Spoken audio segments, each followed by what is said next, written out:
আজকে টক শোতে সবাইকে স্বাগত জানাচ্ছি। আমাদের আজকের টক শোর বিষয় তামাকজাত দ্রব্যের মূল্য নির্ধারণ ও করারোপের বর্তমান পদ্ধতি কেবলমাত্র তামাক কোম্পানিকে লাভবান করে। বিএনটিটিপির ফেসবুক পেজ থেকে যারা যেখানে আমাদের সাথে যুক্ত হয়েছেন এই টক শোটি শুনছেন, সবাইকে Bangladesh Network for Tobacco Tax Policy বিএনটিটিপির পক্ষ থেকে আন্তরিক শুভেচ্ছা। আজকের এই বিষয়ের উপরে আলোচনা করার জন্য আমাদের মধ্যে উপস্থিত আছেন জনাব সুশান্ত সিনহা। তিনি তামাক নিয়ন্ত্রণ বিষয়ক গবেষক এবং তিনি একজন মিডিয়া প্রতিনিধি, গণমাধ্যম প্রতিনিধি, যমুনা টেলিভিশনের বিশেষ প্রতিনিধি হিসেবে তিনি কর্মরত আছেন যমুনা টেলিভিশনে। আমাদের সাথে উপস্থিত আছেন সৈয়দ মাহবুবুল আলম। আমরা তিনি হচ্ছেন একজন নীতি বিশ্লেষক মূলত, এবং অ্যাডভোকেট সৈয়দ মাহবুবুল আলম তিনি আমাদের মধ্যে উপস্থিত আছেন, আইনজীবী এবং অ্যাক্টিভিস্ট এবং নীতি বিশ্লেষক হিসেবে আমরা তাকে। আর আমাদের মধ্যে আরো উপস্থিত আছেন ঢাকা বিশ্ববিদ্যালয়ের অর্থনীতি বিভাগের অধ্যাপক এবং Bangladesh Network for Tobacco tax পলিসির টেকনিক্যাল কমিটির কনভেনার জনাব ডক্টর রুমান আহমদ। আপনাদের সবাইকে স্বাগত জানাচ্ছি আজকের এই টক শোতে। সুপ্রসত, আপনারা জানেন যে তামাক একটি ক্ষতিকর দ্রব্য। এটি হচ্ছে অর্থনৈতিক ক্ষতির যেমন কারণ, মানুষের মৃত্যুর কারণ। আপনারা জানেন যে মৃত্যুজনিত যে অকালে কর্মক্ষমতা হারানো এবং এই চিকিৎসাজনিত ব্যয়ের কারণে প্রতি বছরে বিপুল পরিমাণ এই তামাকের কারণে ব্যয় হয়ে থাকে এই তামাকজনিত রোগের চিকিৎসা এবং কর্মক্ষমতা হারানোর ফলে। এই অর্থনৈতিক এই ক্ষতির কথা চিন্তা করে তামাক যেমন দেশে দেশে মানুষের জন্য মৃত্যু ডেকে আনে, এই জনস্বাস্থ্যের কথা চিন্তা করে সারা বিশ্বব্যাপী তামাক নিয়ন্ত্রণের জন্য সচেষ্ট হয়েছে, একটা বড় আন্দোলন তৈরি হয়েছে। তামাক নিয়ন্ত্রণের নানা পদ্ধতির মধ্যে অন্যতম একটি কার্যকর এবং সাশ্রয়ী পদ্ধতি হিসেবে তামাকজাত দ্রব্যের দাম এবং কর বাড়িয়ে এটিকে নিয়ন্ত্রণ করা উপায়টিকে ধরা হয়ে থাকে সবচেয়ে সাশ্রয়ী এবং কার্যকর। তো বাংলাদেশের এই পদ্ধতিটি কতখানি কার্যকর হচ্ছে এবং এই পদ্ধতিটির একটি, আপনারা জানেন যে কিছুদিন আগে আন্তর্জাতিক সংস্থা দ্য ইউনিয়ন একটি আন্তর্জাতিক সম্মেলন করেছে। এই আন্তর্জাতিক কনফারেন্সটিতে অংশ নিয়েছিলেন সুশান্ত সিনহা। তিনি গবেষণা প্রবন্ধ উপস্থাপন করেছেন সেখানে, যে এই আমাদের কর ব্যবস্থা কি করে তামাক কোম্পানিকে লাভবান করছে সে বিষয়টি। তো সুশান্ত সিনহার সেই কাছে এখন জানতে চাইবো যে আপনি আপনার এই গবেষণা থেকে কি পেয়েছেন সেটি আমাদের সামনে উপস্থাপন করবেন। আমাদের এই কর ব্যবস্থা কি করে তামাক কোম্পানিকে লাভবান করছে সেই আপনার গবেষণা প্রাপ্ত ফলাফলটি একটু আমাদের দর্শকদের উদ্দেশ্যে উপস্থাপন।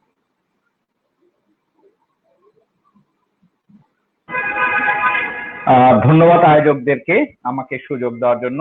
অধ্যাপক রোমানা হক আছেন এবং সৈয়দ মাহবুবুল আলম তাহিন আছেন, দুজনেই বাংলাদেশের তামাক নিয়ন্ত্রণের ক্ষেত্রে বিশেষ করে তামাকের কর নিয়ে যে আলোচনা, সেই আলোচনায় তারা প্রথম দিককার যে লোকজন আছেন তাদের মধ্যে তারা দুজন অন্যতম। সুতরাং তাদের সম্পর্কে, তাদের সঙ্গে যখন এই কথাগুলো বলছি, এটা আসলে অনেকটা জানা জিনিসই নতুন করে বলা হবে। আমি যে কাজটা করার চেষ্টা করেছিলাম, আমরা বারবার বলে আসছিলাম বা তামাক নিয়ন্ত্রণের কর্মীরা বলে আসছিল যে তামাকের বা সিগারেটের মূলত যে করটা বাড়ানো হচ্ছে বা দামটা বাড়ানো হচ্ছে, সেটা প্রক্রিয়াটা ভুল। এই ভুল প্রক্রিয়াটার কারণে দেখা যাচ্ছে পৃথিবীর অন্যান্য দেশ যেমন সঠিকভাবে তামাকের কর বাড়িয়ে ব্যবহারটা কমিয়েছে, জনগণের এই দামটা বাড়ার কারণে তারা ব্যবহারটা যেমন কমিয়েছে, তেমনি সরকারের রাজস্বটা লাভ হয়েছে, কোম্পানির রাজস্বটা তুলনামূলকভাবে কম লাভ হয়েছে। সেই উদাহরণটা যখন আমরা বাংলাদেশের দিকে আনার চেষ্টা করছিলাম, আমরা দেখছি যে বাংলাদেশের ক্ষেত্রে কিন্তু চিত্রটা অন্যরকম। বাংলাদেশে ঠিক উল্টোটা হচ্ছে, দাম বেড়েছে, জনগণ কিন্তু কমিয়েছে তার খাওয়া বেশ কিছুটা, কিন্তু এর যে লাভের অংশটা, অর্থাৎ যে জনগণ যে টাকাটা দিল, যে কারণে সে খাওয়া কমিয়ে দিল দামটা বাড়ার কারণে, সেই টাকাটা কার পকেটে যাচ্ছে এটার হিসাবটা আমরা করতে চেষ্টা করেছিলাম। সেই কাজটি করতে গিয়ে দেখছি যে আসলে বাংলাদেশের যে সরকার যে কর আরোপ করে বা সিগারেটের যে কর আরোপ না বলে আমরা বলি দাম বাড়ানোর যে প্রক্রিয়াটা, সেই প্রক্রিয়াগত ভুলের কারণে বাংলাদেশের সিগারেট কোম্পানিগুলো ফুলে ফেপে কলা গাছ হয়েছে। একেবারে এই শব্দটা আমরা ব্যবহার করতে পারি, ফুলে ফেপে কলা গাছ হয়েছে। কিরকম সেই বিষয়টা নিয়ে কিন্তু আমরা একটা কাজ করছিলাম, কারণ সরকারের এই নীতি নির্ধারণের মহলটাও দীর্ঘদিন ধরে তার এক ধরনের আপ্লুত থাকে যে হচ্ছে সর্বোচ্চ সিগারেট থেকে কর আসছে। হ্যাঁ, সর্বোচ্চ কর আসছে মানে ব্যবহারটা কতটা এটা কিন্তু তারা খেয়াল করে না। ডেইলি 23 কোটি সিগারেট কিন্তু প্রতিদিন মানুষ কোনো না কোনো ভাবে কিন্তু ব্যবহার করছে বা খাচ্ছে। তাহলে 23 কোটি সিগারেট ব্যবহার করছে, সুতরাং তারা যে সিগারেটের ট্যাক্সটা দিচ্ছে সেই বা দামটা দিচ্ছে, সেই দামের টাকাটা থেকে তারা কালেক্টর হিসাবে ট্যাক্সটা কিন্তু সরকারের ঘাড়ে জমা দিচ্ছে, এর বাইরে কিন্তু কিছু না। তাহলে জনগণ দিন শেষে ভোক্তা, তার টাকাটা কে পাচ্ছে? এই গবেষণা করতে গিয়ে দেখলাম যে 2000 যদি স্ট্যাটিস্টিক এরকম দেখি যে 2009 সালে বাংলাদেশে ব্রিটিশ আমেরিকান টোবাকো কোম্পানির কথা আমরা আলোচনা করছি এই কারণে, কারণ যেহেতু মার্কেট শেয়ারে তারা 64% ছিল, অর্থাৎ 2018 সাল পর্যন্ত বাংলাদেশের সমস্ত সিগারেটের, এই যে আমি বললাম যে 23 কোটি সিগারেট, এর মধ্যে প্রায় 17-18 কোটি সিগারেটই কিন্তু দৈনিক যায় ব্রিটিশ আমেরিকানের ভোক্তা হিসাবে তারা জনগণ ব্যবহার করে। এখানে আমরা দেখছি যে 2009 সালে ব্রিটিশ আমেরিকান টোবাকো কোম্পানি তারা উৎপাদন করেছিল 2470 কোটি স্টিক সিগারেট, বিপরীতে তারা ওই বছর লাভ করেছিল 207 কোটি টাকা। 2018 সালে এসে দেখা যাচ্ছে যে এই ব্রিটিশ আমেরিকান টোবাকো কোম্পানি তার উৎপাদন যেটি হয়েছে সেটি হচ্ছে 5100 কোটি স্টিক, অর্থাৎ আপনার যদি হিসাব করি তাহলে উৎপাদনটা 60 দ্বিগুণ বেড়েছে। কিন্তু যদি মুনাফার কথাটা বলি, মুনাফা কিন্তু তাদের বাড়লো হচ্ছে 1001 কোটি টাকা। তাহলে 2009 সালে আপনার মুনাফা ছিল 207 কোটি, সেখান থেকে আপনার মুনাফা কিন্তু 10 বছরের মাথায় হয়ে গেল কিন্তু 1001 কোটি টাকা। হিসেব যদি করা যায় তার মানে আপনার উৎপাদন 2400 কোটি থেকে হলো 5100 কোটি স্টিক, আর প্রফিট 207 কোটি টাকা থেকে হলো 1001 কোটি টাকা। তার মানে উৎপাদন হলো দ্বিগুণ, প্রফিট হলো 5 গুণ। এখন প্রশ্ন হচ্ছে যে আমরা কিন্তু এই করোনা কালে দেখেছি বা তার আগে পিছিয়ে দেখেছি বাংলাদেশে অন্য সমস্ত কোম্পানিগুলো যেটি হয় তারা কিন্তু 5% প্রফিট করার জন্য নাভিশ্বাস ওঠে, কিন্তু আমরা দেখছি যে সিগারেট কোম্পানি ট্যাক্স, ভ্যাট এবং সব ধরনের আয় ব্যয়, তাদের নিজস্ব খরচ, তাদের ইচ্ছে মতো কোম্পানি থেকে যন্ত্রপাতি কেনা, সমস্ত কিছু বাদ দিয়ে তার কিন্তু মুনাফা হচ্ছে 1001 কোটি টাকা। তাহলে এই যে 1001 কোটি টাকা প্রফিট, এই প্রফিটের টাকাটা কিন্তু বিদেশ চলে যাচ্ছে। তাহলে আমরা বলছি যে বাংলাদেশের তামাক নিয়ন্ত্রণের ক্ষেত্রে বড় বাধা হচ্ছে যে 4 ধাপ বিশিষ্ট যে কর কাঠামো আছে, এটার ফলে যেটা হয় সেটি হচ্ছে কোম্পানি লাভবান হচ্ছে, অর্থাৎ এক অর্থে বলা যায় কোম্পানি প্রেসক্রিপশনে কিন্তু এই কর কাঠামোটা চলছে। আর একটা ছোট্ট তথ্য দিয়ে রাখি, এটি কিন্তু বাংলাদেশ সরকার চাইলে বিষয়টি ধরতে পারে বা ব্যবসায়ীরাও, আমি জানি না বিষয়টি কিভাবে দেখছেন, সেটি হচ্ছে 2017 থেকে 2018 সালে ব্রিটিশ আমেরিকান টোবাকো, আমি আবারও বলছি তাদের কথা বলছি এই কারণে কারণ তাদের মার্কেট শেয়ার 65%, 64 থেকে 65%। ব্রিটিশ আমেরিকান টোবাকো কোম্পানি তারা 2017 থেকে 18 সালে তাদের সিগারেটের উৎপাদন কিন্তু 3% কমেছে। 5400 কোটি স্টিক ছিল 2017 সালে, সেটি 2018 সালে এসে কিন্তু কমে দাঁড়িয়েছে 5100 কোটি স্টিকে। তাহলে 3% উৎপাদন কমেছে, স্বাভাবিকভাবে তার প্রফিটেও কিন্তু একটু আঁচ পড়ার কথা, কারণ আপনার উৎপাদন যদি কমে, এটি রুমানা হক আছেন অর্থনীতির মানুষ, তিনি আরো ভালো বলবেন, উৎপাদন কমেছে, প্রফিটটাতেও কিন্তু সেই অনুযায়ী কমার কথা, কিন্তু চিত্রটা হচ্ছে অন্যরকম। তাদের সেই বছরে 2018 সালে নিট প্রফিট, অর্থাৎ ট্যাক্স, ভ্যাট সব খরচ ধরস বাদ দিয়ে তাদের প্রফিট হয়েছে 28%। এখন প্রশ্ন হচ্ছে 3% উৎপাদন কমার পরেও যে ব্যবসা লাভ হচ্ছে কত? 28%। তাহলে 28 ভাগ লাভ, আপনি কিন্তু কর দিয়েছেন, আপনি কিন্তু খরচ করেছেন, আপনি সেলস অফ কস্ট, অর্থাৎ সিগারেট বিক্রির জন্য তামাক পাতা কেনা থেকে সেটা দোকানে বিক্রি করা পর্যন্ত সমস্ত খরচ দিয়েছেন, আপনি ট্রেনিং এর জন্য খরচ দিয়েছেন, আপনি আপনার কোম্পানির যন্ত্রপাতি কিনেছেন, সমস্ত কিছু কেনার পরে আপনার নিট প্রফিট 28%। বাংলাদেশের দ্বিতীয় কোনো ব্যবসা আছে কি যেখানে 28% প্রফিট করা যায়? তাহলে প্রফিটটা কিভাবে করছে? এই কারণে যে আমাদের যে কর কাঠামো 4 স্তর বিশিষ্ট, এটি পুরোটাই আসলে কোম্পানির প্রেসক্রিপশনে করা, আর যার সিংহভাগে যাচ্ছে বিদেশে পাচার হয়ে যায় এই যে প্রফিটের যে বিষয়গুলো। ফলে আমরা যে গবেষণাটা আমি যেটি সাম্প্রতিক ইউনিয়নের কনফারেন্সে তুলে ধরেছি, বিষয়টা ছিল এই জায়গাতেই যে গ্লোবালি কিন্তু এরকম ডেটা পাওয়া খুব কঠিন যে উৎপাদন কমছে, প্রফিট বাড়ছে, 10 বছরে উৎপাদন দ্বিগুণ, প্রফিট 5 গুণ, এটি হতে পারে না। এটি একটা কোথাও না কোথাও লুপহোল আছে, সেটি আমরা কর কাঠামো দিয়ে আমরা তুলে ধরেছি।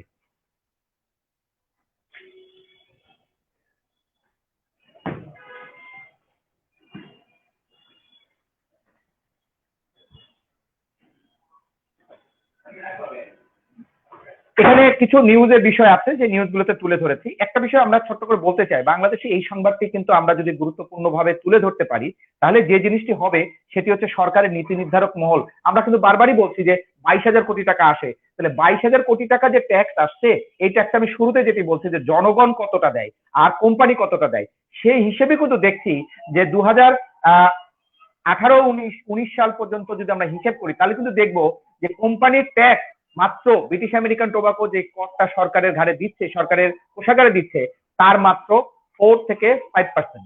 বাকি 96 থেকে 95% ট্যাক্স কিন্তু যেটি হচ্ছে ভ্যাট এবং এসডি, যেটি জনগণ দিচ্ছে। কোম্পানির লাভ বাড়ছে, কিন্তু সেই তুলনায় কিন্তু কোম্পানি আয়কর বাড়ছে না, যেটি কোম্পানির নিজস্ব প্রফিট থেকে তার যে মুনাফা হওয়ার পরে যে সরকারকে আয় দেওয়ার কথা আয়কর, সেই আয়করের হিসেবটি কিন্তু আমরা দেখছি সেখানে খুব বেশি বাড়ছে না। কিন্তু কোম্পানির কিন্তু প্রফিটের গতিটা বলা যায় যে একেবারে সবসময় অস্বাভাবিক রকম ভাবে বেড়ে যাচ্ছে এই ভুল বা জটিল কর কাঠামোর কারণেই। আমি আবার পরবর্তীতে আলোচনা করবো যদি কোনো প্রশ্ন থাকে।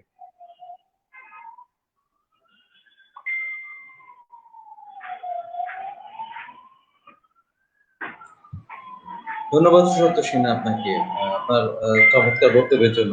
আমি আজকে আমাদের মধ্যে দুজন বিশেষজ্ঞ উপস্থিত আছেন, যারা তামাক কর বিশেষজ্ঞ অর্থনীতিবিদ ডক্টর রুমানা হক, অর্থনীতি বিভাগের শিক্ষক ঢাকা বিশ্ববিদ্যালয়ের, এবং উনি Bangladesh BNT Bangladesh Network for Tobacco Tax Policy সেটাকে টেকনিক্যাল কমিটির আহ্বায়ক হিসেবে আছেন। আমি আপনার কাছে জানতে চাচ্ছি যে ভুল কর ব্যবস্থার কথা সুশান্ত সিনহা বলেছেন, উনি তুলে ধরেছেন গবেষণা 10 বছরে 5 গুণ প্রফিট বেড়েছে তামাক কোম্পানির, যেটি হচ্ছে অসম্ভব আসলে এই সময়ে, যে কোনো ব্যবসার ক্ষেত্রে এটি অসম্ভব। এটি কেন হচ্ছে, কেন তামাক কোম্পানি ব্যবসায়িক ভাবে ফুলে ফেপে বড় হচ্ছে, এবং কোন ভুল কর ব্যবস্থা তামাক কোম্পানিকে এই লাভ করতে সহায়তা করছে? ধন্যবাদ। আমাকে কি শোনা যাচ্ছে? জি, শুনতে পাচ্ছি। প্রথমে ধন্যবাদ জানাচ্ছি সুশান্ত সিনহা তার চমৎকার উপস্থাপনার জন্য, এবং তিনি অনেকগুলো তথ্য উপাত্ত আমাদের সামনে তুলে ধরেছেন যেগুলো আসলেই আমাদেরকে ভাবিয়ে তুলছে, এবং আমাদের মনে হয় যে এগুলো নিয়ে আসলে আরো কথা বলা প্রয়োজন এবং এগুলোকে আরো খতিয়ে দেখা প্রয়োজন। যে প্রশ্নটা আপনি করেছেন যে জটিল কর কাঠামো, এটা আমরা বারবারই বলছি যে আমাদের বর্তমানে যে কর কাঠামোটা আছে, এটা সিগারেটের ক্ষেত্রে যদি আমরা বলি, এটা 4টি স্তর বিশিষ্ট একটা কর কাঠামো, যেটা জনাব সুশান্ত সিনহা উনিও উল্লেখ করেছেন। এই 4 স্তর বিশিষ্ট কর কাঠামোতে যেটা হচ্ছে যে প্রতিটা স্তরের জন্য আমাদের কিন্তু দাম আলাদা, এবং প্রতিটা স্তরের জন্য আমাদের সাপ্লিমেন্টারি ডিউটি, যেটা আমাদের কর আলাদা। ঠিক আছে, ভ্যালু অ্যাডেড ট্যাক্স, ভ্যাট এবং হেলথ ডেভেলপমেন্ট সার্চার্জ, সেটা সবার জন্যই সমান 15% এবং 1%।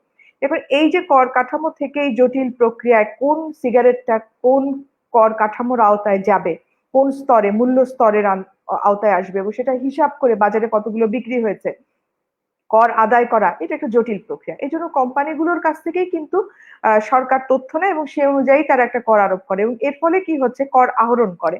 দেখা যায় যে কোম্পানি কিন্তু কর ফাঁকি দেওয়ার সুযোগ পাচ্ছে।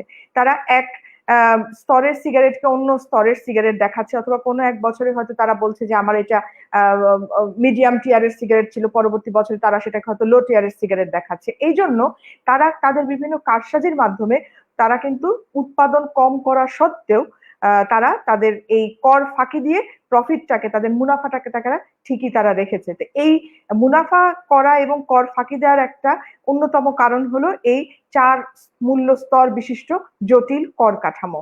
এবং আরেকটা যেটা হচ্ছে যে আমরা বারবারই বলি যে যখন এরকম 4টা স্তর বিশিষ্ট কর কাঠামো থাকে, এবং একটা স্তরের সাথে আরেকটা স্তরের যে সিগারেটের যে দামের মূল্য, এটা যেহেতু অনেকখানি পার্থক্য থাকে, তখন কোম্পানি খুব সুচতুর ভাবে তার দামটাকে, বাজার মূল্যটাকে নির্ধারণ করে।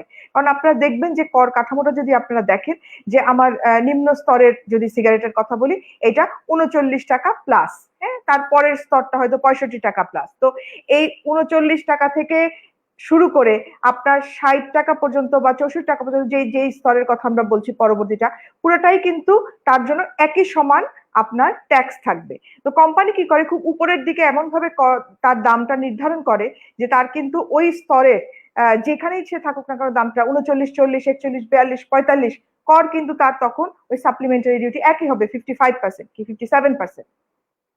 তো এই কারণে কোম্পানি তার যে দাম নির্ধারণটা খুব সুচতুর ভাবে করে জনগণকে কিন্তু আসলে তারা ঠিকই তার তামাকজাত দ্রব্য কিনতে সে উৎসাহিত করে, এবং তার জনগণের জন্য কিন্তু যারা তামাক ব্যবহার করে তার জন্য কিন্তু অপশন থেকে যায় যে যখনই এক ধরনের দ্রব্যের দাম বেড়ে যায়, তামাকজাত দ্রব্যের বা এক ধরনের সিগারেটের দাম বেড়ে যায়, তার হাতে অনেক অপশন আছে, অনেক ধরনের চয়েস আছে, সে আরেকটা সিগারেটে তখন সুইচ করতে পারে। সুতরাং আলটিমেটলি আমরা যদি দেখি global adult tobacco survey gets এর রিপোর্ট 2009 এবং 2017, সেখানে কিন্তু পুরুষদের মধ্যে সিগারেট গ্রহণের মাত্রাটা কিন্তু কমেনি।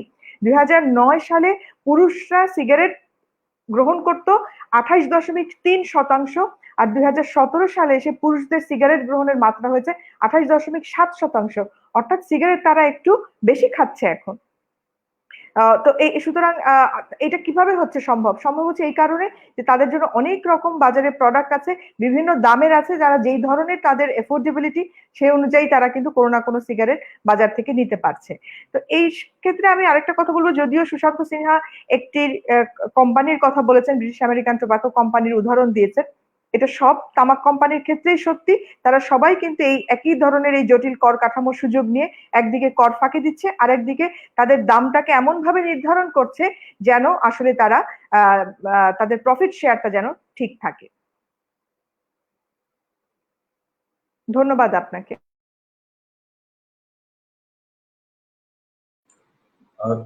ডক্টর রোমানাথ, ধন্যবাদ আপনাকে। আমরা আবার আপনার কাছে আসবো।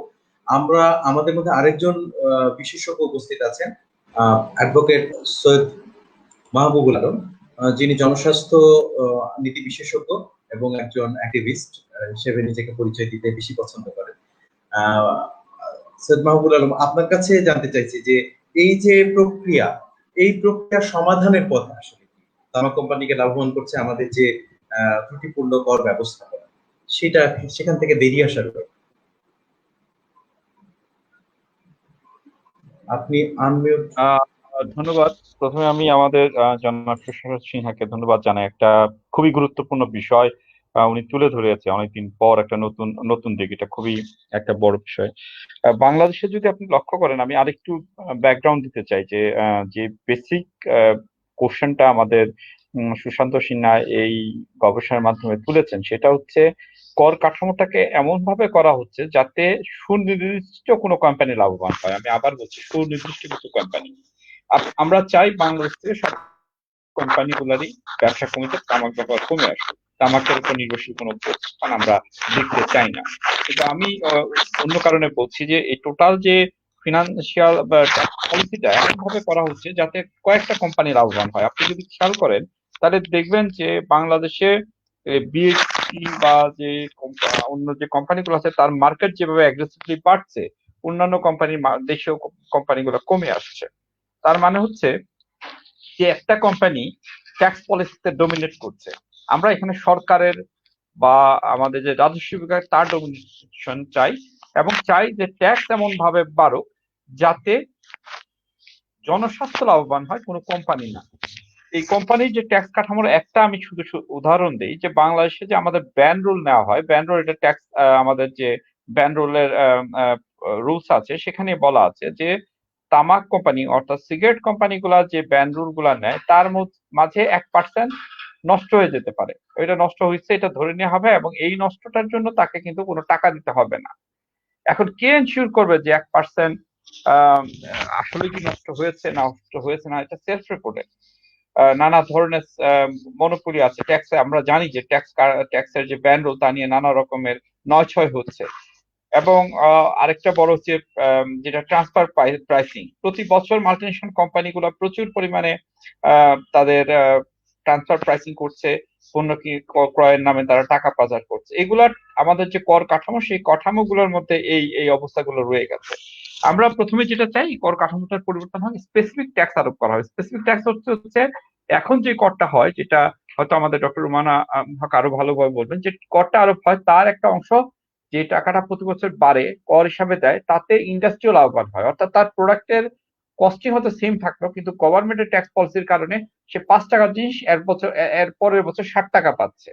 আমরা চাই যে সরকার যে ট্যাক্স আরোপ করবে এটা স্পেসিফিক, অর্থাৎ প্রতি বছর 10 টাকা যদি ট্যাক্স আরোপ হয় এটা শুধু সরকারই পাবে, এটার মধ্যে ইন্ডাস্ট্রি এটার অংশ পাবে না। আরেকটা বড় কোম্পানিগুলো লাভবান করা মানে মনিটরিং করা উচিত। আপনি রিসেন্টলি দেখবেন একটা কোম্পানি কয়েক দিন আগে তারা রিপোর্ট করলো যে তাদের সেলস সবচেয়ে বেশি হয়েছে, এখন তারা বলছে কম হয়েছে, কিন্তু তাদের শেয়ার হোল্ডারদের তারা ডিভিডেন্ড বেশি দিয়েছে। এগুলা এক ধরনের তাদের কারসাজি বা মনোপলি। একটা বড় ফান্ডামেন্টাল জায়গায় আমাদের আসতে হবে সরকারের ট্যাক্স পলিসির কারণে। ট্যাক্স বাড়বে কি বাড়বে না, কতটুকু বাড়বে, তার আগে একটা জিনিস সরকার বা এনবিআর বা যারা সরকারের সংশ্লিষ্ট ব্যক্তি প্রতিষ্ঠান আছে তাদের যে জিনিসটা চিন্তা করতে হবে সেটা হচ্ছে যে এই যে ট্যাক্স কাঠামো, তামাকের উপর আমরা কতটুকু নির্ভর থাকবো, তামাকের উপর থেকে ট্যাক্স আমরা কতটুকু কালেক্ট করব। আমাদের যারা নীতি নির্ধারক আছে, আমি গত 20 বছরে কোনো নীতি নির্ধারককে পাইনি যারা তামাকের পক্ষে কথা বলে। আমি কোনো নীতি নির্ধারক পাইনি যারা চিন্তা করে তার সন্তান সিগারেট খাবে। কিন্তু অপরদিকে আমি অনেক মানুষ পেয়েছি তারা মনে করে সিগারেট রাজস্বের জন্য উপকারী, সিগারেট কোম্পানি অনেক রাজস্ব দেয়, সিগারেট কোম্পানি কে কিভাবে নিয়ন্ত্রণ করবে তারা এখানে শঙ্কিত হয়ে পড়ে। আপনি এই দুই নীতি চলবে না। আপনি যখন সিগারেট কোম্পানির প্রফিট বাড়ে, সিগারেট কোম্পানির সেলস বাড়ে, সেটা অর্থনীতির দিক থেকে যখন আপনি খুশি হন, তার মানে হচ্ছে আপনার সন্তানকে সে স্মোকিং এ আসক্ত করছে। তাহলে আপনার ফান্ডামেন্টাল প্রিন্সিপাল নিতে হবে যে না, আমি আমার সিগারেটের যে রেভিনিউ আসছে তার উপর থেকে আমার নির্ভরশীলতা কমিয়ে নিয়ে আসবো এবং আমি অন্য জায়গায় আমার ট্যাক্সেশন পলিসিটা মানে এমন ভাবে করবো যাতে করে। কিন্তু আমাদের এখানে সিগারেটের উপর যখন ট্যাক্সেশন পলিসি করা হয় তখন এক ধরনের দুর্বলতা, দুর্বল মনোভাব, তাদের প্রতি সদয় মনোভাব, তাদের প্রতি এক ধরনের ভালোবাসা বা প্রীতি, এটা লক্ষ্য করা যায়। এক ধরনের দুর্বল মনোভাব নিয়ে ট্যাক্স করা হয়, সেই জিনিসটা থাকা যাবে না। সিগারেট কোম্পানির আর্গুমেন্টটা খুব সহজেই গ্রহণ করা হয়, সেই জিনিসটা থেকে বেরিয়ে আসতে হবে। প্রথম ফান্ডামেন্টালি নিজেদের আগে ঠিক হতে হবে যারা ট্যাক্সেশন নিয়ে কাজ করছে বা আমাদের নীতি নির্ধারকদের। তার পরবর্তীতে যেটা হবে যে আমরা ট্যাক্সেশনের কোন কোন জায়গাগুলোতে হাত দেব, যেটা আমাদের সুশান্ত সিনহা বলেছে যে তার সেলস কমে যাওয়ার পরও তার প্রফিট এত কিভাবে পারে, কারণ হচ্ছে ট্যাক্স পলিসিতে তাকে প্রফিটটা দিয়ে দেওয়া হচ্ছে। ধন্যবাদ। ধন্যবাদ অ্যাডভোকেট সৈয়দ মাহবুবুল আলম আপনার যুক্তিযুক্ত বক্তব্যের জন্য। আমরা আবার সুশান্ত সিনহার কাছে আসছি। গবেষক সুশান্ত সিনহা, আপনার কাছে জানতে চাইবো যে এই ট্যাক্সের যে রূপফলের কথা বলা হলো, যে আমাদের যে ট্যাক্স কাঠামো, যেখানে অ্যাড ভ্যালোরাম ট্যাক্স এর মাধ্যমে এই কারণেই হচ্ছে এই কোম্পানি লাভবান হচ্ছে, এখানে স্পেসিফিক ট্যাক্সের কথা বলা হয়েছে। এই ট্যাক্সেশন পদ্ধতি ছাড়া আর কোনো আমাদের ফিনান্সিয়াল যে ম্যানেজমেন্ট পদ্ধতি আছে এনবিআর এর, সেখানে আর কোনো দুর্বলতা আছে কিনা যা কোম্পানির লাভকে বাড়িয়ে তুলছে? Sushant Sinha.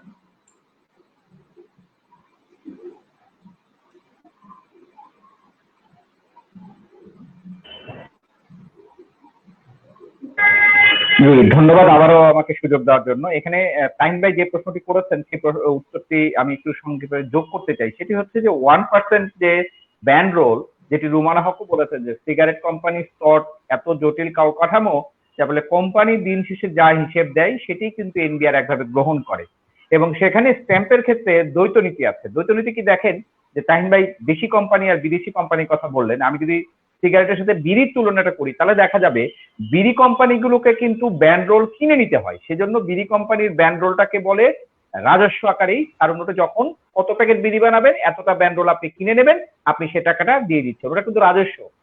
Same band role সিগারেটের ক্ষেত্রে এটি কিন্তু ফ্রি দেওয়া হয়, ফ্রি অফ কস্টে এনবিআর থেকে বাংলাদেশ বিজি প্রেসের মধ্য দিয়ে যে ছাপানোর পেজ সেটি কিন্তু দিয়ে দেওয়া হয় কোম্পানিকে, তখন কিন্তু তার কাছ থেকে কোনো টাকা নেওয়া হয় না।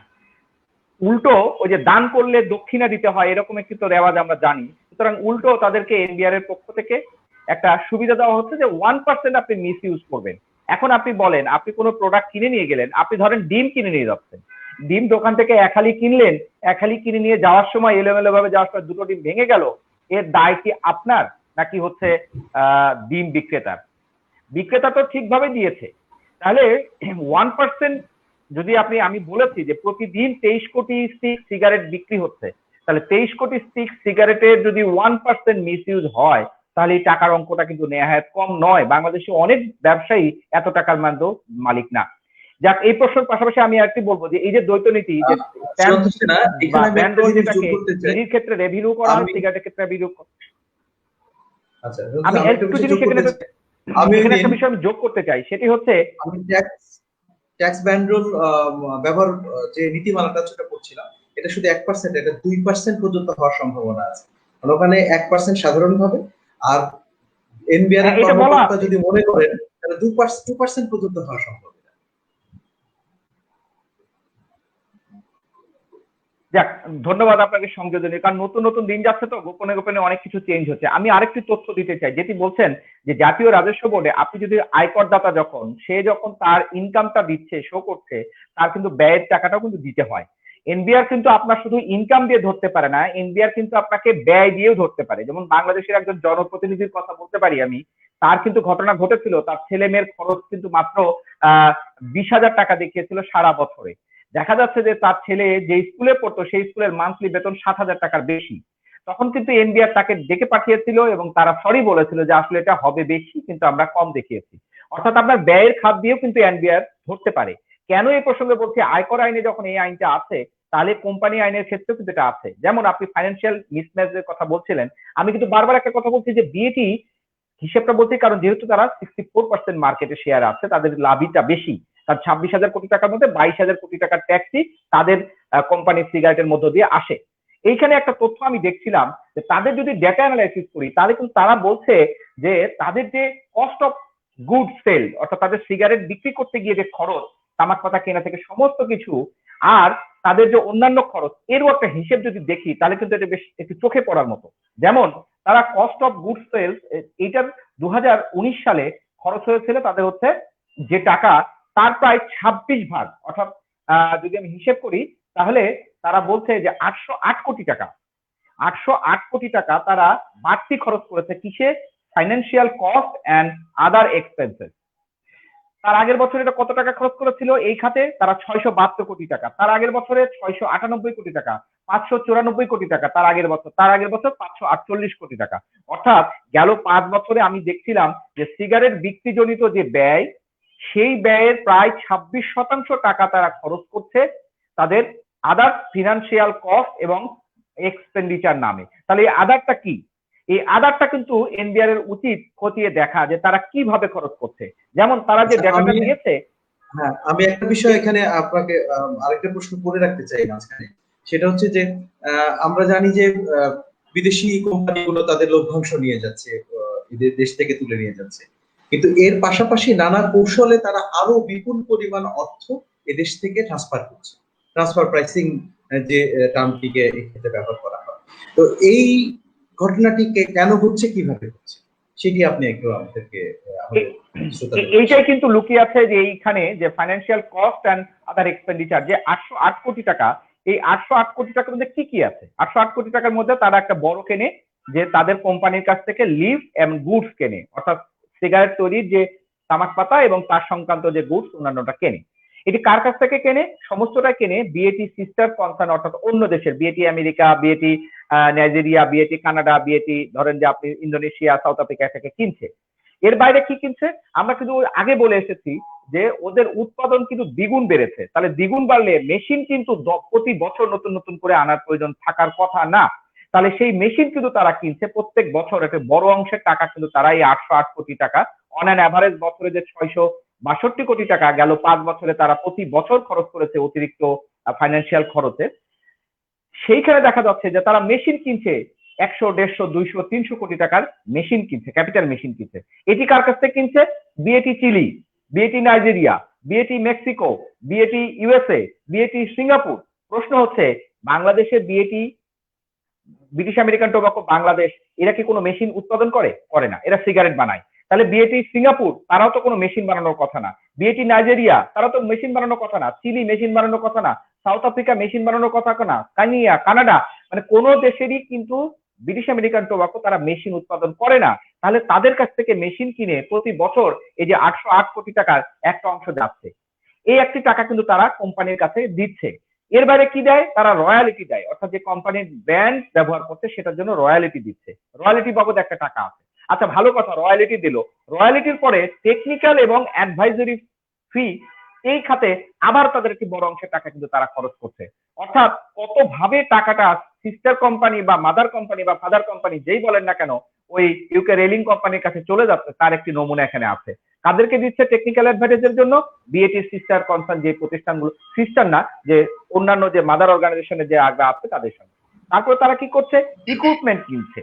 তারপরে তারা কি করছে, এরকম করে দেখা যাচ্ছে যে 7টা-8টা খাতে তারা কিন্তু ওই কোম্পানিগুলোতে টাকা পাঠাচ্ছে। এখন এনবিআর এর উচিত প্রত্যেক বছর এই যে বিএটি 800 কোটি টাকা যে বাড়তি খরচ করছে, গড়ে যেটি 5 বছরে আমি বলছি 662 কোটি টাকা, এই 662 কোটি টাকা আদৌ কি যথার্থ খরচ হচ্ছে? এই প্রশ্নটা তোলা উচিত। এই 662 কোটি টাকা যদি যথার্থ খরচ না হয়, যেমন একটি বিষয়, আপনি ক্যাপিটাল মেশিনারি আমদানি করছেন, তাহলে ক্যাপিটাল মেশিনারি আমদানি করলে তাহলে আপনি কেন বাজারে যে দাম সেই দামের সাথে কতটুকু পার্থক্য সেটি আপনি খতিয়ে দেখছেন না?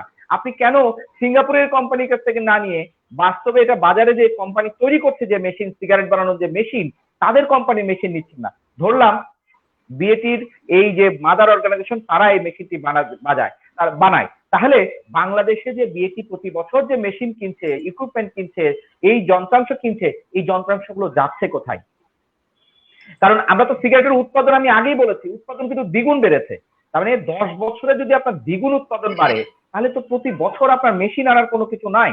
আর এর সঙ্গে আমি আরেকটি বিষয় যোগ করতে চাই, আমরা আরো একটু বিষয় এখানে বলতে চাই, সেটি হচ্ছে যদি তাদের আমরা গ্রস টার্নওভার আর আমাদের ইনকাম, তাদের যে এসডি, ভ্যাট বা হেলথ ডেভেলপমেন্ট সার্চার্জের তুলনা করি, সেখানেও কিন্তু দেখবো যে এখানে গ্রস টার্নওভার বছরে কিন্তু তাদের 2,500 কোটি টাকা বেড়েছে, গেল 5 বছরের কথা বলছি আমি, 2015 থেকে 2019 পর্যন্ত। কিন্তু ট্যাক্সের যে পোর্শনটা সেটি কিন্তু দেখছি যে এটি বেড়েছে 2,100 কোটি টাকা করে। অর্থাৎ আপনার গ্রস টার্নওভার, কোম্পানির বিক্রি, ব্যবসা বাণিজ্য, এটি কিন্তু বাড়লো হচ্ছে 2,500 কোটি টাকা করে অন অ্যান অ্যাভারেজ 5 বছরে। কিন্তু ট্যাক্সের পোর্শনটা কিন্তু আমরা এসে দেখছি যে 2,100% বাড়ছে। হয়তো আপনারা বলবেন যে অন্যান্য খরচ আছে, অনেকে হয়তো বলবে, বিএটিও বলতে পারে, কিন্তু প্রশ্ন হচ্ছে যে ঘুরে ফিরে ওই জায়গাটা থেকে আমরা আসতে চাইছি যে সমস্ত সূচকেই এটি কিন্তু পাবলিক ডকুমেন্ট, যেহেতু তারা পুঁজিবাজারে তালিকাভুক্ত, এই ডকুমেন্ট গুলো আছে, এটি দেখলেই কিন্তু তাদের ফাইন্যান্সিয়াল স্টেটমেন্ট দেখলে পাওয়া যাবে।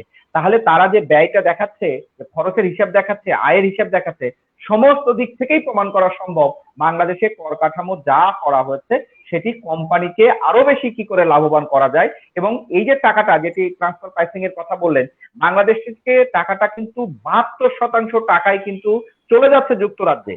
ব্রিটিশ আমেরিকান টোবাকো যারা ট্যাক্স দিচ্ছে, ট্যাক্স দেওয়ার পরে যে এই যে বছরে, গত বছর তারা যে 925 কোটি টাকা 2019 সালে প্রফিট করেছে, আগের বছর 1,000 কোটি টাকা প্রফিট করেছে, 1,000 কোটি টাকার 72%, সিম্পল 7,772 কোটি টাকা এটি কিন্তু যুক্তরাজ্যে চলে যাচ্ছে, কারণ তার শতাংশের মালিকানায় 72% মালিকানা হচ্ছে যুক্তরাজ্যের। ধন্যবাদ, ধন্যবাদ সুশান্ত সিনহা, আপনার কাছে আবার আসবো আমরা এখন অর্থনীতিবিদ ডক্টর রোমানা হকের কাছে যেতে চাই। আমরা সুশান্ত সিনহার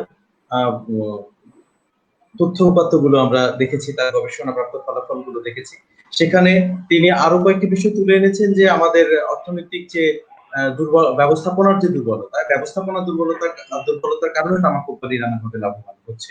তো আমি আপনার কাছে জানতে চাইবো যে এই যে দুর্বলতা, এগুলো কাটিয়ে ওঠার উপায়গুলো কি, এবং আরো কি কি কোন কোন জায়গাতে এই আমরা যদি তামাকর ব্যবস্থাকে শক্তিশালী করতে চাই, সরকারের রাজস্ব বৃদ্ধি এবং কোম্পানির লাভ কমিয়ে আনতে চাই, এবং যে কারণে তামাকর বাড়ানো হয়, যে এর কারণে ব্যবহার কমবে তামাকের, সেটি মূল লক্ষ্য, যেটি সেই ব্যবহার কমিয়ে আনার লক্ষ্যটিকেও আমরা পূরণ করতে চাই, তাহলে কি কি ব্যবস্থা আমরা গ্রহণ করতে পারি?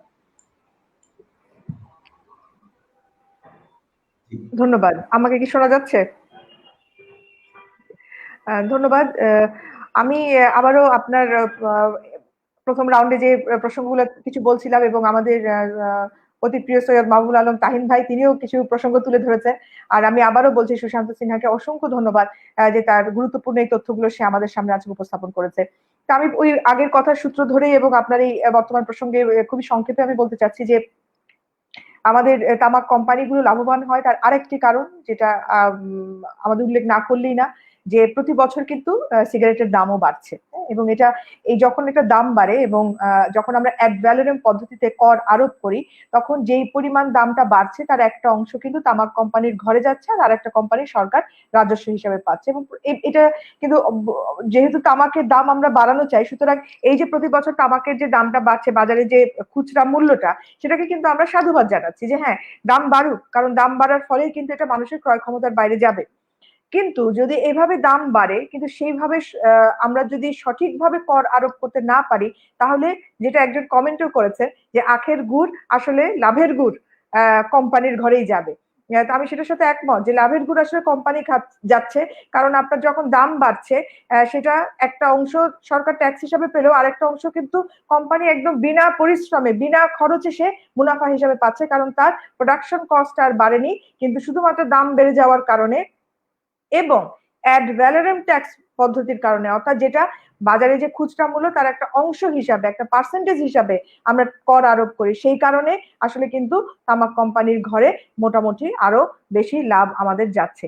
তো এটা থেকে উত্তরণের উপায় হলো অবশ্যই স্পেসিফিক ট্যাক্স আরোপ করতে হবে, যেটা তাহিন ভাই বলেছেন এবং আমি আবারও বলছি, আমরা বারে বারেই এটা বলছি যে দাম যখন বাড়বে, বাড়তেই হবে দাম তামাক কোম্পানি তামাকজাত দ্রব্যগুলোর, কিন্তু এই দাম বাড়ার ফলে বিনা ইনভেস্টমেন্টে কোম্পানি যেন লাভবান না হয় সেই জন্য সাথে সাথে আমাদেরকে স্পেসিফিক ট্যাক্স আরোপ করতে হবে। তাহলে যেটা হবে সরকারের রাজস্ব বাড়বে, যেটা দাম বাড়লো সেখান থেকে যে মুনাফার অংশটা তামাক কোম্পানির ঘরে যাবে না। সুতরাং আমি মনে করি যে আমাদেরকে স্পেসিফিক ট্যাক্স এটাকে খুবই গুরুত্বের সাথে দেখতে হবে এবং আমাদের স্পেসিফিক ট্যাক্স আরোপ করার জন্য আমাদের সরকারের সাথে এই আমাদের যে আলোচনা এটা অব্যাহত রাখতে হবে।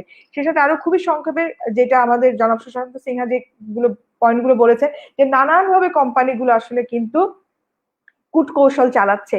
তারা যখন বিভিন্ন তাদের মেশিনারি আমদানি করে, এটা কতটুকু প্রয়োজন বিনা প্রয়োজনে নিজেদের সিস্টার কোম্পানি যেটা বলেছেন উনি বা অন্যান্য কোম্পানি থেকে আনে, যাতে তারা খরচ হিসাবে দেখাচ্ছে এবং যখন সে অনেক খরচ দেখাচ্ছে তখন সে কিন্তু কাগজে কলমে তার প্রফিট কম দেখাচ্ছে। প্রফিট কম দেখাচ্ছে বলেই সে কিন্তু আসলে তার যে কর্পোরেট ইনকাম ট্যাক্স সেটা কম দিচ্ছে। ঠিক আছে, তো সুতরাং আমরা যদি আসলে তাদের এই যে যেগুলো খরচ হিসেবে তারা দেখাচ্ছে সেগুলো আদৌ তারা করেছে কিনা বা করলে এটার প্রয়োজনীয়তা কি এবং কিভাবে তারা এই যে টাকাগুলো বাইরে পাচার করছে, এই বিষয়গুলো আসলে খুবই গুরুত্বপূর্ণ এবং দেখা উচিত। এবং এই সবগুলো বিষয়কে যদি আমরা দেখতে পারি এবং এগুলো যদি সঠিক ব্যবস্থাপনা করা যায়, যেটা আমরা আগেই বলেছি যে আমাদের টোবাকো ট্যাক্স ট্র্যাকিং মনিটরিং এই কাজগুলো যদি আমরা সঠিকভাবে করতে পারি, যার জন্য প্রয়োজন যে আমাদের ব্যান্ড রোলটাকে সঠিকভাবে বাস্তবায়ন করা, আমাদের ডিজিটালাইজড করা, অটোমেশন করা, ম্যানুয়াল পদ্ধতিতে আসলে এইভাবে সমস্ত ডেটা কালেক্ট করা সম্ভব না। সুতরাং মাঠ পর্যায়ে এবং সেন্ট্রাল লেভেলেও আমাদের যে জাতীয় রাজস্ব বোর্ড আছে, ন্যাশনাল বোর্ড অফ রেভিনিউ, তাদের সক্ষমতা বাড়াতে হবে যেন তারা তথ্য প্রবাহ তারা নিজেরাই সংগ্রহ করতে পারে, এটার জন্য যেন তাদের কোম্পানির উপর নির্ভর করতে না হয়, কারণ তারা যতদিন কোম্পানির উপর নির্ভরশীল থাকবে তারা কিন্তু কোম্পানির দ্বারা পরিচালিত তথ্য উপাত্তই পাবে, যেটা কখনোই সঠিক হবে না। তো সুতরাং আমাদের মনে করি যে আমাদের এই এনবিআর এর সক্ষমতা বাড়াতে হবে, অটোমেশন খুব জরুরি, অর্থাৎ মডার্ন টেকনোলজি ব্যবহার করা, যাতে তামাকের এই বিক্রি, প্রোডাকশন, তারপরে তাদের বিক্রি এবং এর থেকে কর প্রদান, এই সবগুলো তথ্য যেন আমরা ডিজিটাল পদ্ধতিতে এই এনবিআর এ আমরা পেতে পারি। তো এখানে আমি শেষ করব সময় স্বল্পতায়, কিন্তু আমি আবারও সাধুবাদ জানাচ্ছি আমাদের যে আজকের গবেষক সুশান্ত সিনহাকে তার চমৎকার উপস্থাপনার জন্য। ধন্যবাদ।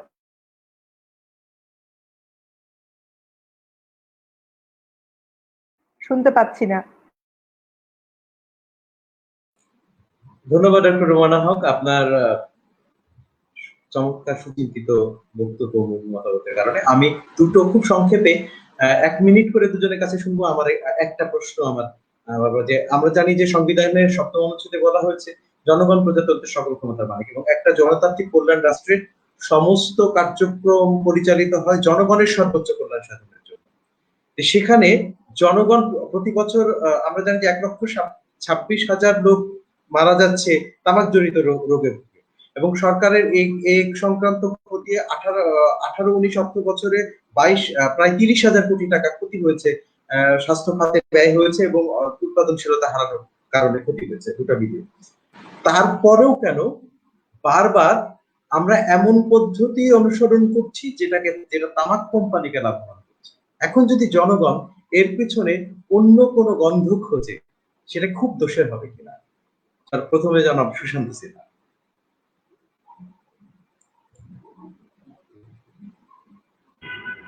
না, আবার ওই যে একটু ডেটা নিয়ে কাজ করি, তো তারপরে ডেটা দিয়েই আসলে বলতে চাই। যেমন হচ্ছে ধরেন আমরা তো এই প্রশ্নটা কখনোই সরকারের দিক থেকে শুনি, শুধু রাজস্ব যে আমরা বলছি যে দেশের সর্বোচ্চ এককভাবে সর্বোচ্চ রাজস্ব আদায়ের খাত হিসাবে তামাক বা সিগারেট মূলত কারণ অন্যগুলো খুবই কম।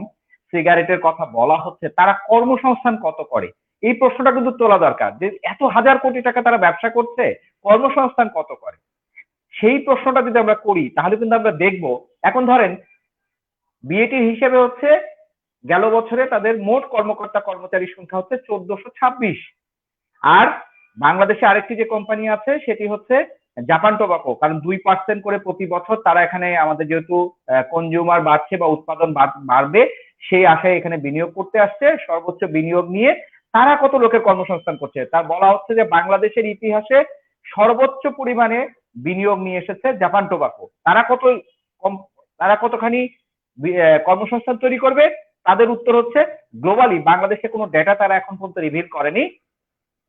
গ্লোবাল ডেটা হচ্ছে জাপান টোবাকো সারা পৃথিবীতে যে ব্যবসা করছে তার হিসেব করে দেখা যায় তাদের সব গড়ে 450 জন করে কর্মকর্তা কর্মচারী আছে। তাহলে সর্বোচ্চ খাত British American tobacco 64%, Japan tobacco তারা কিন্তু বাকি হচ্ছে প্রায় 20%-এর মতো বা 16%-17%-এর মতো। তাহলে বড় দুই কোম্পানি যাদের হাতে প্রায় 90-95% কোম্পানি শেয়ার আছে তামাক সিগারেটের, তাদের গড় কর্মসংস্থান হচ্ছে 1800 বা 1900। এই 1900 জন যে আছে তার মধ্যে ফ্র্যাকশন করে একটু দেখা দরকার যে কত টাকা বেতন পাই আমরা। বেতন পাই এখানে ওদের এই শুধু বিএটিটা আমি বলছি যে 1426 জনের মধ্যে 1194 জনই হচ্ছে, 97 জনই হচ্ছে চতুর্থ শ্রেণীর, অর্থাৎ জুনিয়র এবং হচ্ছে শপ ফ্লোর এমপ্লয়ি, অর্থাৎ মাঠে মাঠে ঘাটে কাজ করে বেড়ানো যে কর্মকর্তা কর্মচারী তার সংখ্যা হচ্ছে 84%। ওদের মাত্র 7% এমপ্লয়ি হচ্ছে, 7 জন এমপ্লয়ি হচ্ছে টপ লেভেল, তারপরে হচ্ছে সিনিয়র লেভেলে আছে 18 জন, আর মিড লেভেল এমপ্লয়ি 204 জন। মানে যেটাকে আমরা শোভন বেতনের কথা যদি বলি মিড লেভেল, তাহলে 204 জন, আর উপরে আছে 18 আর 7 জন। তাহলে আমরা বলছি যে বাংলাদেশে বুটিক শিল্প খেয়ে না খেয়ে সারা বাংলাদেশে যে কাজ করছে, কত লক্ষ মায়েদের বোনেদের কর্মসংস্থান করছে তার কি হিসাব করেছি আমরা? তাহলে আমরা ক্ষুদ্র এবং কুটির শিল্প এসএমই, যেটি বাংলাদেশের অর্থনীতিকে বলা হচ্ছে যে সবচেয়ে বড় শক্তি, সেই কুটির শিল্প এসএমই মধ্যবিত্ত যে মানুষগুলো কাজ করছে, নিম্ন আয়ের মানুষগুলো, সেই কর্মসংস্থানের ক্ষেত্রে কিন্তু লক্ষ লক্ষ। আর সিগারেট সর্বোচ্চ রাজস্ব এনে দিচ্ছে, এত টাকার কর দিচ্ছে, সেই খাতে কেন 2000 মানুষের কর্মসংস্থান হচ্ছে? কারণ আপনারা বলতে পারেন তাহলে চাষিদের তো কর্মসংস্থান, চাষির সংখ্যা কত? চাষির সংখ্যা হচ্ছে 38,000, সেটি বিএটির নিজস্ব দলিলে বলা আছে। তাহলে কৃষকের সংখ্যা কত বাংলাদেশে? বলা হচ্ছে যে 2 কোটি পরিবার কৃষির সাথে জড়িত। 2 কোটির মধ্যে 38,000 পরিবার যদি হয়, 4 দিয়ে গুণ করলে এটি হিসাব করে দেখেন 1 লাখের কিন্তু কিছু বেশি। তাহলে আমরা যদি বিবেচনা করি যারা এত হাজার লক্ষ কোটি টাকা, হ্যাঁ আপনি বলতে পারেন চায়ের দোকানদার, তো চায়ের দোকানদার কি শুধু সিগারেট বিক্রি করে? নিশ্চয় না। আপনি পান, বিড়ি, সিগারেট সমস্তটা বিক্রি করে, সে যে কোনো কিন্তু অন্যান্য ব্যবসাও করে, শুধু সিগারেট বিক্রি করে কয়জন মানুষের জীবন চলছে? তাহলে আমরা এই প্রশ্নটা আজকে তোলা দরকার যে সংক্ষেপে তামাকের রাজস্ব বাড়ছে কোম্পানির, কর বাড়াচ্ছে সরকার, মুনাফা বাড়ছে কোম্পানির, জনগণ টাকা দিচ্ছে, এই টাকার ক্রেডিট নিয়ে যাচ্ছে। যেহেতু আমি বলেছি যে 96% আসে হচ্ছে এসডি এবং হচ্ছে ভ্যাট থেকে, সেই টাকাটা কিন্তু জনগণের টাকা, সেই পোর্শন কম। তারা যে কর্পোরেট ইনকাম ট্যাক্স, যেটি আমাদের রোমানা হক আপা বললেন যে কর্পোরেট ইনকাম ট্যাক্স কিন্তু অনেক বেশি আছে, অনেক বেশি থাকার পরেও কেন বছরে বছরে 1000 কোটি টাকাও এনবিআর কর্পোরেট ট্যাক্স পাচ্ছে না? তার কারণে একটু নানান ভাবে কিন্তু কোম্পানিগুলো নিজেদের আয় অনুযায়ী ব্যয়টাকে তারা বাড়িয়ে দেখে। ফলে এই প্রশ্নগুলো তুলতে হবে যে কর্মসংস্থানের তাদের কোনো বড় ভূমিকা নেই। মাত্র 2000 আমি বললাম ডেটা দিয়ে, তার বেশিরভাগই 84% হচ্ছে একেবারে চতুর্থ শ্রেণীর বা তৃতীয় শ্রেণীর। এই টাকাটা তাদের যারা পাচ্ছে ফুলে ফেপে কোম্পানির মধ্যেও আমরা ম্যানিপুলেশন দেখছি যে উপরের দিকে কিছু মানুষ পাচ্ছে, তাদের সুবিধাভোগী।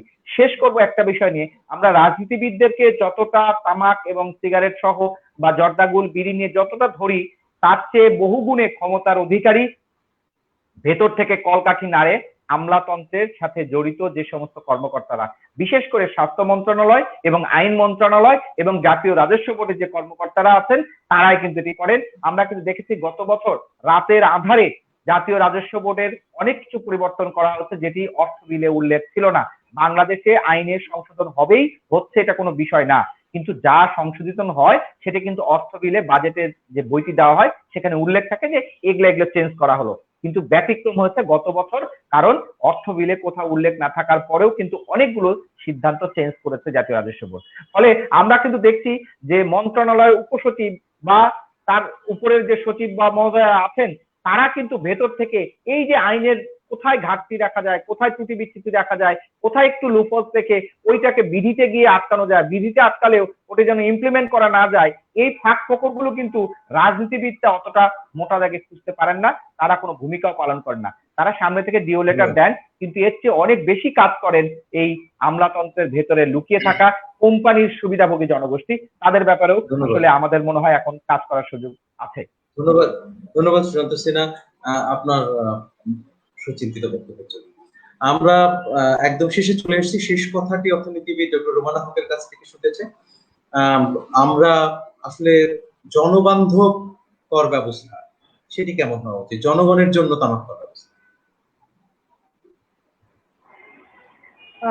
অবশ্যই খুবই সংক্ষেপে যে আমাদের এই জটিল যে কর কাঠামো আছে, বহু মূল্য স্তর বিশিষ্ট কর কাঠামো, এটাকে সহজ করতে হবে। প্রথম পর্যায়ে 2 স্তর বিশিষ্ট কর কাঠামো এবং আলটিমেটলি এটা আসলে 1 স্তর বিশিষ্ট কর কাঠামোতে নিয়ে আসতে হবে।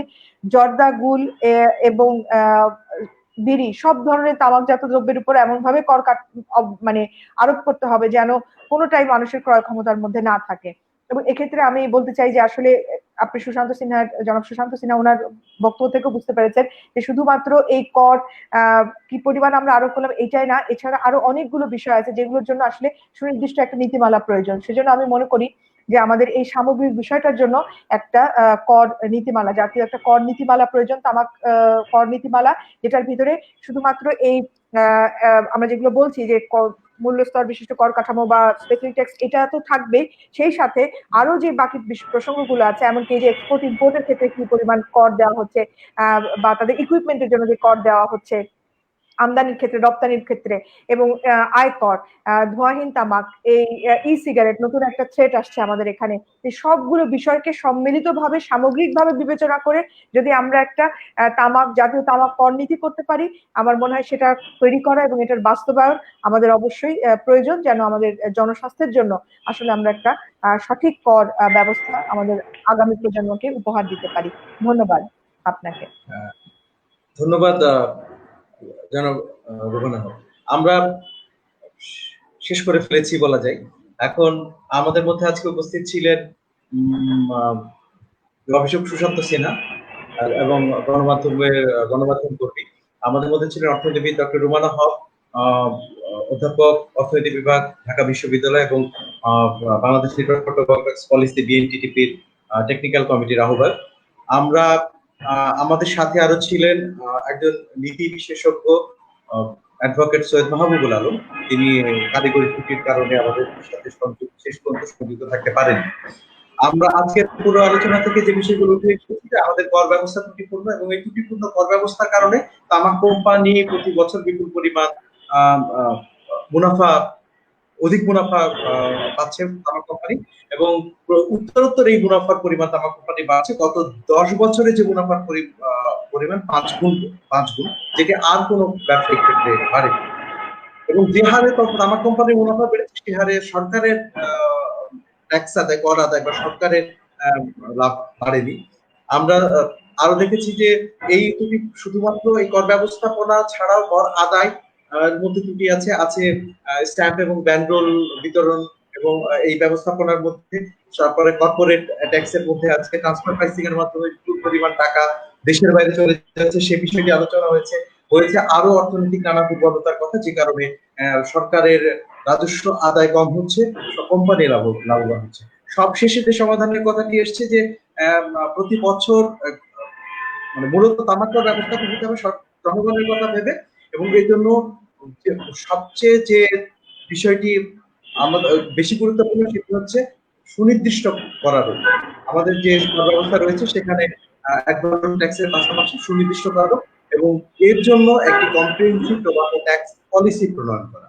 টোবাকো ট্যাক্স পলিসি প্রণয়নের মাধ্যমে কর ব্যবস্থাকে, আমাদের তামাক কর ব্যবস্থাটিকে একটি বিধিবদ্ধ জায়গাতে নিয়ে আসা, এবং তার মাধ্যমে এই যে সমস্ত দুর্বলতাগুলো এবং ত্রুটিপূর্ণ ব্যবস্থাগুলো আছে সেগুলো থেকে উত্তরণ ঘটানো সম্ভব। আমরা প্রত্যাশা করি একদিন আমরা বাংলাদেশে নিশ্চয়ই 2040 সালের মধ্যে তামাক মুক্ত হবে। মাননীয় প্রধানমন্ত্রী যে ঘোষণা দিয়েছেন সেই স্বপ্নের আলোকে আমাদের একটি সেই স্বপ্ন প্রত্যাশাটি পূরণের জন্য, সেই স্বপ্নের বন্দরে পৌঁছানোর জন্য আমাদের একটি কম্প্রিহেনসিভ ট্যাক্স পলিসি থাকবে, এবং যে উত্তরোত্তর তামাক কোম্পানির আহ্বান হচ্ছে সেই অবস্থা থেকে আমরা বেরিয়ে আসতে পারবো, এবং তামাকু ট্যাক্স পলিসি হবে জনগণকে রক্ষার জন্য, জনগণের জীবন বাঁচানোর জন্য। বিদায় নিচ্ছি, সবাই ভালো থাকবেন, সুস্থ থাকবেন, ধন্যবাদ সবাইকে। ধন্যবাদ।